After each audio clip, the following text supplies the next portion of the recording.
গোপীনাথ একবার নাড়ু খাও, যত নাড়ু খাও বলছে। গোপীনাথ যে আমি দেখা নেই, আসবে কি করে?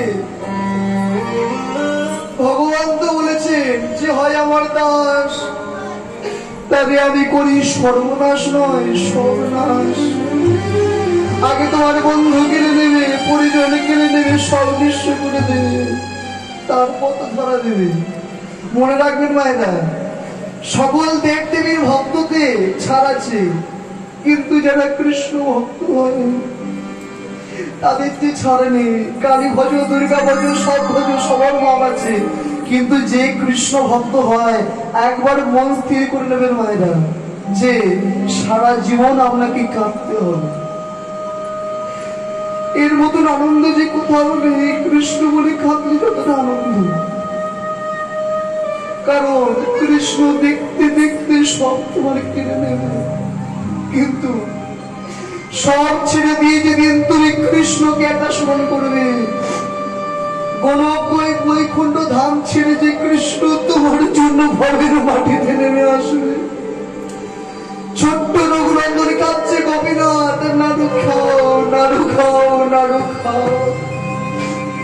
আসছে না বলছো, বুঝতে পেরেছি আমি হয়তো পাপী, তাই না?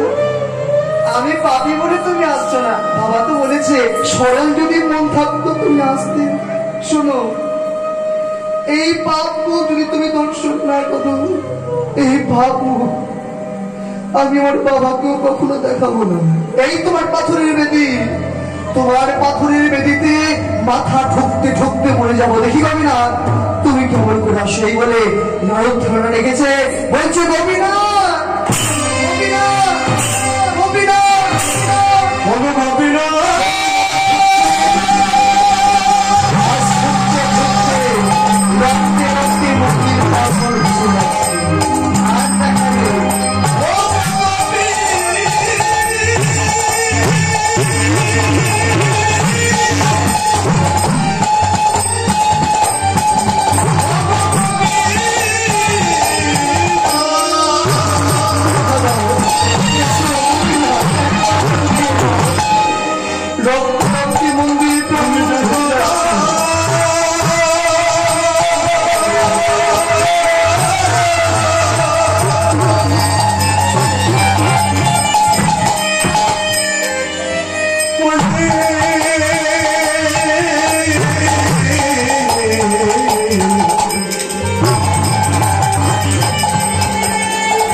রক্তে মন্দির প্রাঙ্গণ ভেসে যাচ্ছে। কি গো মায়েরা, আর ভগবানের গোপীনাথকে আর থাকতে পারে গো? ভক্তের কোমল ডাকে আজ পাথরের মূর্তি ত্যাগ করে, আজ সচল মূর্তি ধারণ করে একটা হাতে বেরিয়েছে, একটা হাতে বেরিয়েছে আর বলছে রঘু, এই রঘু রঘু রঘুনন্দন নারুদেব,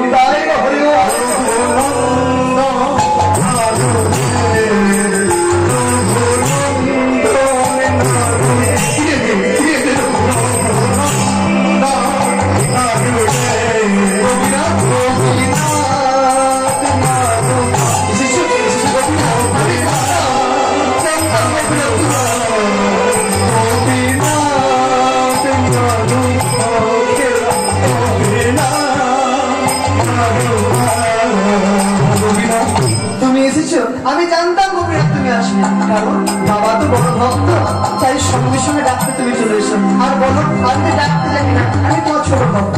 যাই হোক দেরি হয়ে গেছে, কোনো অসুবিধা নেই। এরাও এই দেখো আমার মা তোমার জন্য আরো তৈরি করেছে, তোমার নাকি প্রিয় ঘিরে নাড়ু। এরা গোপীনাথ গোপীনাথ